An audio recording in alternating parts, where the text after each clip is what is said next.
Hey everyone, it's Mare from SickMom checking in for day 27 of the carnivore diet.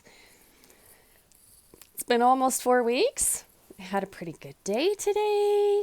Managed to get out, do some visiting with my family, and did a few things around the house. Really happy about that, considering the week that I had was not so great. Pretty tired this week, and I probably didn't do as much stuff as I would have liked to, but I also just needed to rest. So, a lot of that about adaptation, I think. Kind of the keto flu thing going on. I definitely it felt very flu like yesterday. Just kind of body stiffness and sore and tired. So I'm glad that that's kind of passed today. It's been a much better day. But you guys can probably tell already that even on the really bad days, I am still super thankful for this whole journey and the commitment that I made to myself and to you to be delivering on these videos. You know, it's a matter of record for me and also keeping my word to myself, saying that I would do a video every day. And on the tough days, as I've mentioned, I wanted to be sure to show up. So we had a record of the day to see what it was like. And I have gone back and looked at some of the early videos, and I'm starting to see the differences, not just feel them in my body, but I'm starting to see them as well. And I'm just hoping that that's going to continue as we go forward. So it's the not as much the visible changes that are important to me, but it's things like, just getting adequate rest. And when I wake up in the morning, for years now, it's not like I ever wake up feeling super rested. Even if I had a very long night's sleep, it doesn't mean that it was very good quality sleep.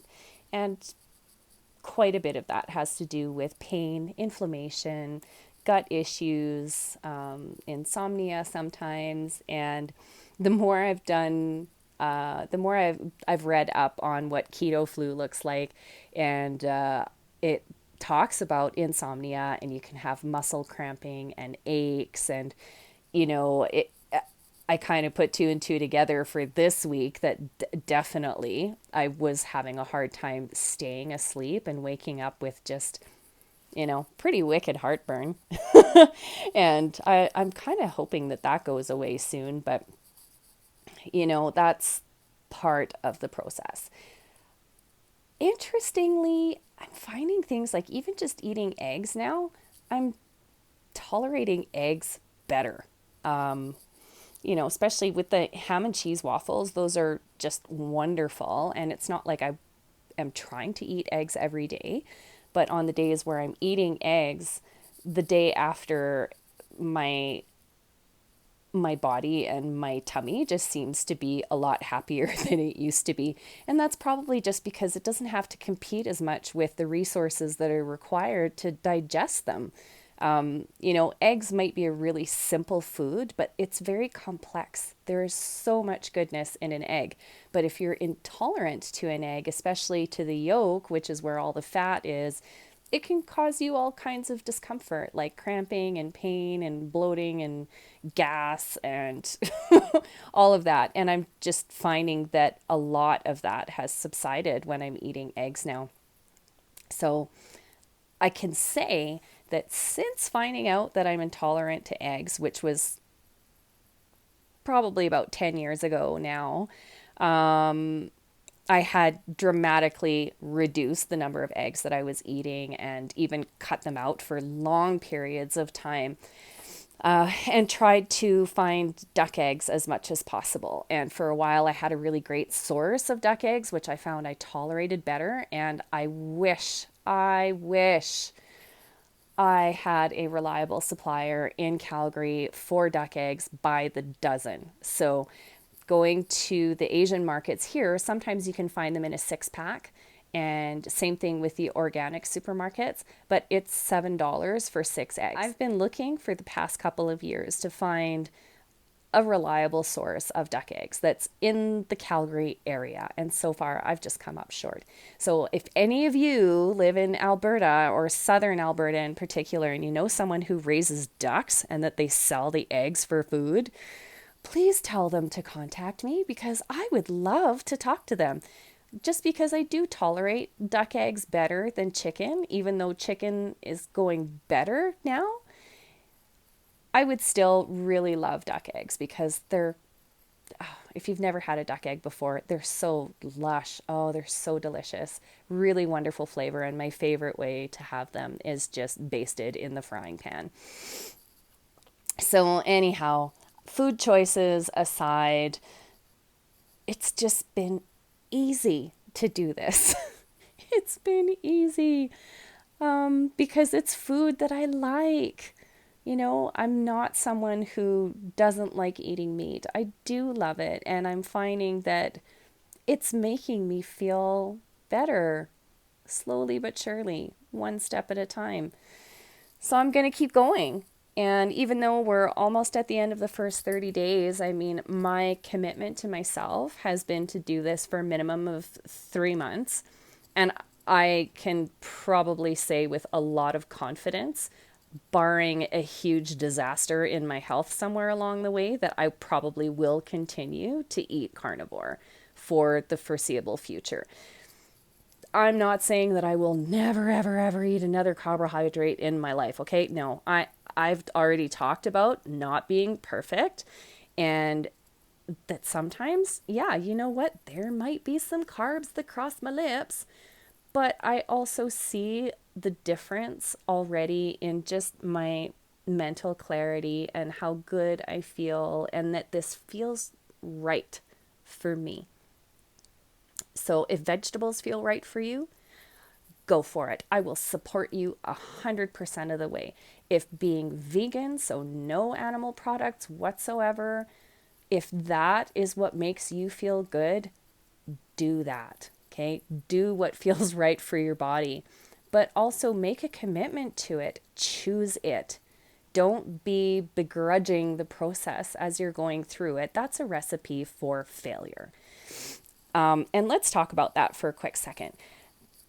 Y'all probably noticed at the very beginning of this, even though on the day one video, I was coming out of a really bad place. I just had really bad days previous to that with my health and feeling awful. But I was very decisive. I'm going to do this for this minimum period of time so that I can see how it's going, and let's just forge ahead. It's important to set that for yourself so that you have that decision made. Anytime you're coming at something and let's say, you know, I'm going to try it. Okay, I may have said I'm going to try it, but I didn't say I'm going to try it without a fixed period of time in mind, which is what a lot of people will do. Oh, I'm going to try this new thing. Okay, no, I said I need to do this for at least 3 months so that I can assess how I'm feeling at the end of those 3 months and then see how I'm going. Well, it's almost the end of the first month and I can see myself going on and continuing down the carnivore way of eating. Whatever decision it is that you have to make in your life, be sure that you've actually made the decision. You need to have something to stick to. Not saying be inflexible and immovable and never change your mind. You always have the right to change your mind. It's yours. It's nobody else's business but yours. Whatever you've got going on in your head, that belongs to you. But if you are going to speak something into the world as your truth, like I'm going to do something because I think it's going to benefit me and I am ready for the challenge and I choose the challenge, that's already setting yourself up for success in a way that not setting any kind of boundaries around the goal will do. Saying I'm going to try something and then after a week, oh, it's so hard, I'm not going to do it anymore. I don't want to do this. Okay, after a week of doing anything, sure, there's some things like if it was eating beef liver every day, like fried liver every day for a week, I just would not sign up for that class because I've tried beef liver in the past and it makes me gag. The taste of iron that is in the liver just makes me want to vomit. It hits my gag reflex and I just want to throw it up. So I wouldn't even go there because I know that that's how I respond to it. So if you're choosing something and it's something you've never done before or you have some limited experiences, yeah, let that inform your choice a little bit. Like if you have super bad knees and you decide you're going to go run a marathon after not having gone running for 20 years, that's a bigger goal because there's lots of little steps that are involved in preparing yourself for a marathon. It's not like you can go run a marathon cold, especially if you've never run one before and you're not a runner. Your body is not adapted for that kind of sport.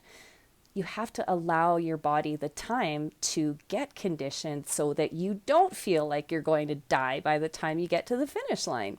This is very much the same thing. There's a huge adaptation that's happening. My body is learning to use a different kind of fuel that it's going to be quite happy when it gets there. And already through this process, it's going quite well.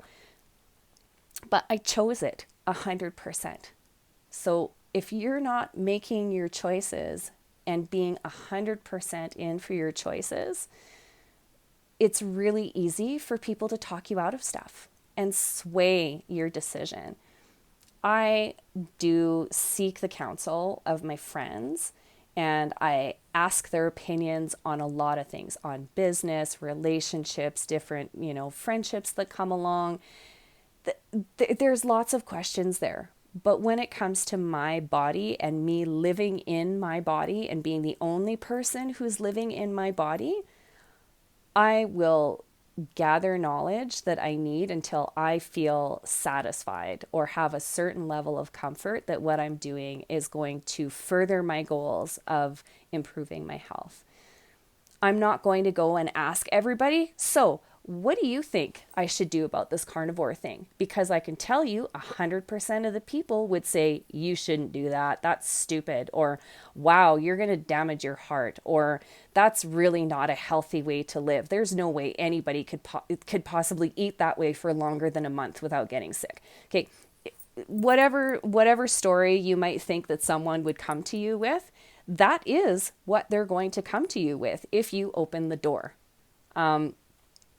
So I prefer in these kinds of circumstances, it's more like I want to inform people that I have chosen this, but the choice is already made. I'm not asking them if I should. I'm telling them that I am. So maybe take that away with you into parts of your life that need a little bit of that decisiveness. If you're sitting on the fence or constantly allowing somebody to shift your position on something, how can you possibly stand for anything? And if you can't stand for yourself and advocate for yourself, as many people in the chronic illness space, they learn how to advocate for themselves because they have to. It's not a choice. There's nobody else advocating for you. So, you have to be decisive about certain things. So take that with you this week. And if you guys have a day off tomorrow, it's family day in Alberta. So there are people who do have the day off and that are going to be spending quality time with their families and their kids. Take a few moments and just have a look at maybe some of the areas of your life that you feel there's just something that's not quite right. Is there a decision or is there a choice that needs to be made that you're sitting on the fence on? Because until you get off the fence, nothing's going to change. And good or bad, once you choose it, try to stick with your choice for a while and see how it goes. Give yourself a boundary, give yourself a time frame, as long as it's realistic. There are exceptions to every case. So I'm not saying that this advice will work for 100% of things. If you've enjoyed today's video, please give us a big thumbs up, like it just down below, And make sure that you also subscribe to this channel and hit that notification bell so you know exactly when the next videos are coming up. And even though we're approaching day 30 of the carnivore videos, there's lots of content beyond carnivore that will be coming to you. And I'm starting to schedule for filming for some of those segments, bringing on some guests and doing some interviews. And I just can't wait to share all of that with you and to just keep updating you as we go with how things are going with carnivore. So for today, this is SickMom checking out.